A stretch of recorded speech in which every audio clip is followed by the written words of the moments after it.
Syndicate সবকিছুর অবসান ঘটিয়ে আবারও লাল সবুজের জার্সি গায়ে জড়ানোর নতুন এক বার্তা দিলেন ফাহমুদুল ইসলাম। স্বপ্ন নিয়ে বাংলাদেশের লাল সবুজের জার্সি গায়ে জড়াতে ফুটবল খেলার স্বপ্ন নিয়ে এসেছিলেন ইতালিয়ান প্রবাসিয়ান ফুটবল ফাহমুদুল ইসলাম। তবে সিন্ডিকেটের কারণে বাদ পড়তে হয়েছে তরুণ এই ফুটবলারকে। তবে বাংলাদেশের লাল সবুজের জার্সি আবারও গায়ে জড়াতে যাচ্ছে। তবে কবে বাংলাদেশের লাল সবুজের জার্সি গায়ে জড়াবেন ফাহমুদুল ইসলাম? দর্শক, জানতে হলে ভিডিওটি না টেনে সম্পূর্ণ দেখার অনুরোধ রইল। বাংলাদেশের জাতীয় দলের ফুটবল দলে চূড়ান্ত স্কোয়াডে জায়গা না পেলেও স্বপ্ন ভাঙেনি ইতালি প্রবাসিয়ান ফুটবলার ফাহমুদুল ইসলামের। তিনি জানিয়েছেন কঠোর পরিশ্রম চালিয়ে যাবেন এবং একদিন লাল সবুজের জার্সি গায়ে জড়িয়ে মাঠে নামবেন।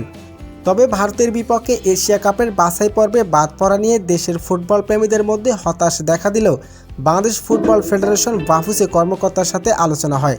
এমন পরিস্থিতি ফাহমুদুল ইসলাম তার ভক্তদের ধন্যবাদ জানিয়ে সামাজিক যোগাযোগের মাধ্যমে লেখেন তিনি মনোবল হারাননি এবং ভবিষ্যতে জাতীয় দলের লাল সবুজের জার্সি গায়ে জড়াবেন।